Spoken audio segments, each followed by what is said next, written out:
요아스의 변절과 그리고 하나님의 심판에 대한 말씀입니다. 요아스는 대제사장이요 그리고 또 고모부였던 여호야다가 살아있는 동안에는 하나님 앞에 정직히 행하며 순종하였습니다. 우리가 어제 살펴본 것처럼 성전을 보수할 때에도 요아스는 제사장과 레위인들, 방백들을 독려하여 지체된 공사를 재개시킬 만큼 헌신적이었습니다. 충성된 사람이었습니다. 이처럼 요아스는 하나님 보시기에 선한 왕이었습니다. 그러나 여호야다가 죽자 요아스는 방백들의 말에 그만 하나님을 버리고 우상을 섬기기 시작합니다. 이런 요아스의 배역이 또 변절이 쉽게 이해되지 않습니다. 요아스는 아기였을 때부터 대제사장이었던 여호야다에 의해서 길러졌습니다. 따라서 어렸을 때부터 신앙 교육을 제대로 받았을 것입니다. 그런데 요아스가 이처럼 쉽게 하나님을 버리고 하나님으로부터 돌아선다는 것이 당황스럽습니다. 그런데 뒤돌아보면 이스라엘 왕조 역사 가운데 이런 일들이 종종 있었습니다. 솔로몬도 그랬습니다. 40년 통치할 때 전반기에는 성전을 건축하고 왕궁을 건축하던 시기에는 하나님의 말씀을 따랐다고 한다면 통치 후반기에는 변절하여서 오히려 이방 여인을 아내로 취하고 그들의 우상을 섬기기 시작했던 것입니다. 르호보암도, 아사도, 여호사밧도, 그리고 이후에 등장하는 우시아도 마찬가지입니다. 이들 역시 통치 전반기에는 하나님 앞에 정직히 행하였지만 후반기로 갈수록 그만 변심하고 말았던 것입니다. 이스라엘 왕조 역사에서만 그럴까요? 우리의 삶에서는 믿음의 가정들 가운데서도 이런 일이 종종 벌어집니다. 주일학교 청소년기까지 신앙생활을 할 때는 부모님의 슬하에서 신앙생활을 잘하고 교회에서 임력원을 맡기도 하고 찬양대를 하기도 하고 또 교회 활동에 적극적으로 참여하다가 이제 자신에게 자유가 주어지고 성인이 되고 또 자신의 삶의 길들을 찾아갈 때에는 하나님으로부터 점점 멀어져 가는 것을 보게 됩니다.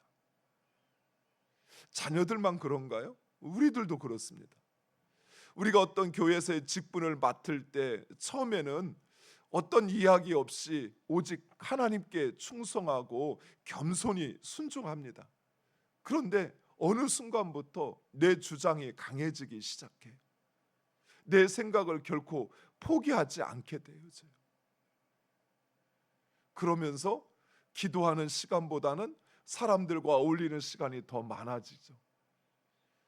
주님 앞에 겸손히 섬기기보다는 불평하고 원망하며 일하는 시간들이 점점 더 많아지기 시작합니다.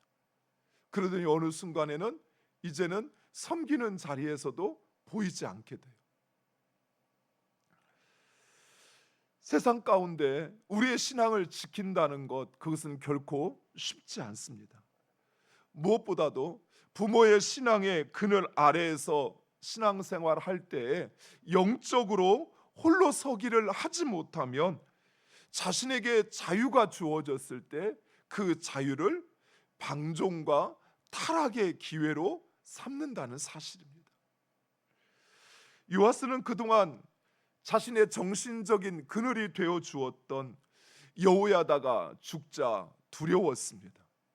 어떻게 홀로 그 신앙을, 이 나라를 이끌어갈까 그는 불안했습니다. 그런데 그때 백성의 방백들이 찾아옵니다. 그들은 더욱이 그동안 여호야다가 행하였던 그 개혁에 불만을 갖고 있던 사람들이었습니다. 그들은 요아스를 찾아와 아부를 하면서 요아스를 꼬드기기 시작했던 것입니다. 요아스를 한껏 치켜 세우면서 그동안 여호야다의 지도를 요아스의 자유를 속박하는 억압으로 이야기하면서 우상을 숭배하던 이전 생활이 훨씬 더 좋았다고, 이전에가 훨씬 더 이스라엘이 부강했다고 그렇게 거짓 주장을 하기 시작합니다. 결국 요아스는 자신 앞에 있는 방백들의 손을 붙잡을 수밖에 없었습니다. 요아스는 그가 그렇게 공들여 보수했던 성전을 버리고 아세라 목상과 우상을 숭배하기 시작했던 것입니다. 왕이 돌아서자 백성들도 우상 숭배에 동참하게 됩니다. 사랑하는 성도 여러분, 내가 누구와 함께하고 있느냐, 내가 누구의 말을 듣고 이야기하느냐라고 하는 것은 결국 나의 의지와 선택을 결정한다는 사실을 여러분 기억하셔야 돼요. 부정적이고 원망하고 불평하는 사람들과 함께하면 나도 모르게 내 입에서 불평과 원망이 나오게 돼요. 세상의 생각과 또 세상의 가치에 물들어 있는 사람들의 이야기를 듣다 보면 나도 모르게 내 마음이 그들에게 향할 수밖에 없어요. 그들이 이야기하는 세상의 가치를 내 마음도 쫓게 돼요. 그리고 나도 그들을 따라 그런 선택을 하게 된다는 사실입니다. 하나님은 이런 요아스를 돌이키고자 선지자들을 보냈습니다. 하지만 요아스는 선지자들을 통한 하나님의 말씀을 듣지 않았습니다. 그러자 하나님은 여호야다의 아들인 스가랴를 보내 요아스의 죄를 책망하고 돌이킬 것을 촉구합니다. 스가랴는 여호야다의 아들입니다. 여호야다는 요아스를 죽음의 위기 가운데서 건져내준 생명의 의인이요, 그리고 그를 왕으로 세운 그의 인생에서는 너무나도 소중한 사람이었습니다. 하지만 이미 우상에게 그 마음을 빼앗긴 요아스와 방백들은 분별력을 잃어버리고 돌이키기는커녕 하나님의 전뜰 안에서 스가랴를 돌로 쳐 죽이기까지 합니다. 스가랴는 요아스를 자신의 목숨을 걸고 지켜내었던 여호야다, 그리고 자신의 고모였던 여호사부앗의 아들이었습니다. 그런데 배은망덕도 유분수지, 그런 여호야다의 아들을 그것도 하나님의 성전에서 죽였던 것입니다. 사랑하는 성도 여러분, 이처럼 죄의 욕망은 무섭습니다.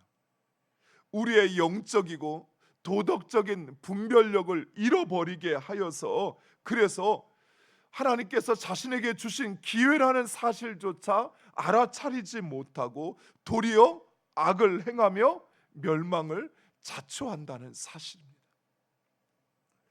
결국 하나님은 이런 요아스를 버려 요아스와 유다를 아람 군대의 손에 붙이게 됩니다. 오늘 본문 23절에 보면 1주년 말이라고 이야기합니다. 스가랴가 죽은 지 1주년이나 지났다는 이야기입니다. 그것은 하나님께서 요아스가 스스로 깨닫고 돌이킬 수 있는 기회를 주신 것입니다. 그래도 그 1년의 시간 동안 돌아보면서 자신이 정말 정당한 일을 했는지, 하나님 보시기에 그가 칭찬받을 만했는지 스스로를 돌아보고 회개할 기회를 주었던 것입니다. 그러나 요아스는 이미 영적 분별력을 잃어버려서 깨닫지도 돌아서지도 못합니다. 오늘 본문에 보면 당시 유다를 공격했던 아람 군대는 그리 큰 군대가 아니었다고 합니다.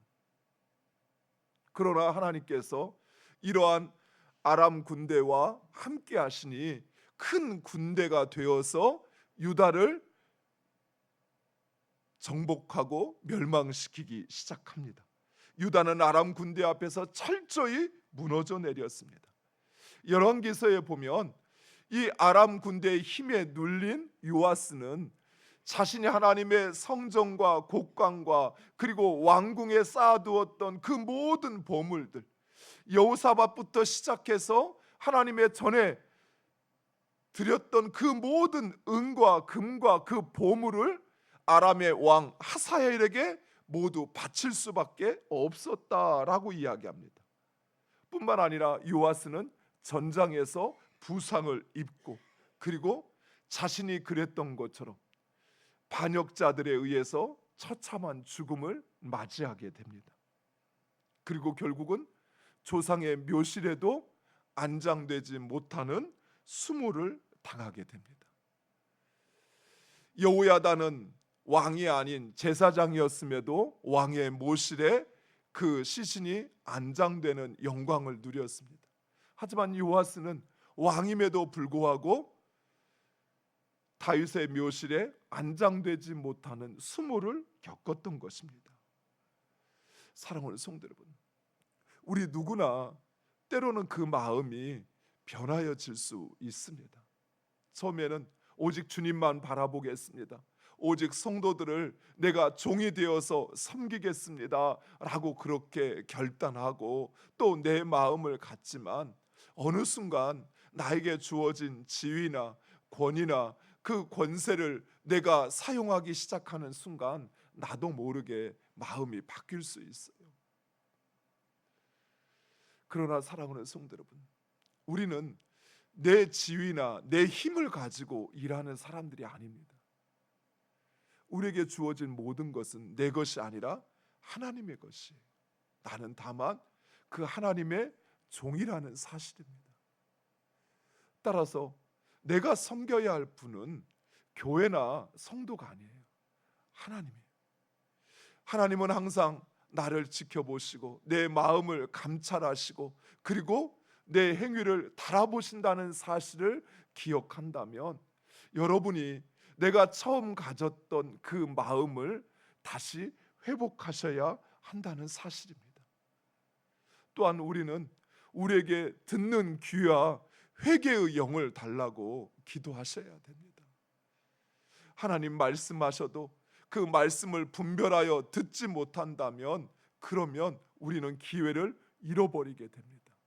무엇보다도 내가 변심하였다라는 것을 스스로 느끼면서도, 깨달으면서도, 내가 첫 마음을 잃어버렸다는 것을 알면서도 그러나 내가 회개하지 못한다면 나는 이미 멸망의 길에 들어선 것입니다. 사랑하는 성도 여러분, 특별히 이 자리에 참여하신 우리 직분자 여러분, 하나님은 우리에게 천사도 흠모할 직분을 맡겨주셨습니다. 또한 하나님은 그 책임을 우리에게 물으실 거예요. 그럴 수밖에 없었습니다. 내가 의지할 여호야다도 없었고 내 앞에는 방백들밖에 없는데 내가 어떻게 하란 말입니까? 우리를 변명하고 합리화할 수 있어요. 그러나 우리를 세우신 분은 하나님이라는 사실을 우리가 기억한다면 그런 변명이 하나님 앞에 통하지 않는다는 사실을 여러분 아실 거예요. 무엇보다도 이미 내 마음이 그 첫 마음을 잃어버렸다는 것을 깨달았을 때 돌이키셔야 돼요. 왜요? 그것은 하나님께서 나에게 주신 기회거든요. 돌이킬 수 있는 기회를 주신 거예요. 내가 너의 충성된 마음을 보고 내 앞에 정직히 행하는 것을 보고 내가 너를 택하여 세우셨다라고 하는 그 하나님의 말씀을 깨닫고 돌이킬 수 있어야 돼요. 사랑하는 성도 여러분, 무엇보다도 하나님의 음성에 민감하게 반응할 수 있게 해달라고 기도하시기 바랍니다. 하나님께서 우리에게 때에 따라 상황을 통해서, 사람을 통해서 우리에게 원하시는 뜻이 무엇인지 말씀하셔요. 요아스가 그 마음이 변심하였을 때 선지자들을 보내고 스가랴를 감동시켜 그의 죄를 책망케 하고 그를 돌이키게 하셨던 것처럼, 하나님 우리에게 우리의 상황을 통해서, 우리의 또는 하나님의 사람들을 통해서 우리에게 말씀하십니다. 그럴 때 민감하게 반응하셔야 돼요. 이것이 하나님께서 나에게 내미는 손이라는 사실을 우리는 깨닫고 그 손 붙잡아야 합니다. 지금 하나님이 일하고 있다는 사실, 비록 나에게 고난이 찾아왔지만 내 삶의 문들이 막힌 것 같지만 그러나 지금이 하나님 찾아야 할 때라는 사실을 깨닫고 돌이킨다면 하나님은 언제든 우리의 손을 붙잡으셔서 그 수렁에서 건지실 것입니다. 다시 우리를 높이셔서 그 하나님의 일들을 행하게 하시는 하나님의 도구로 사용하실 것입니다.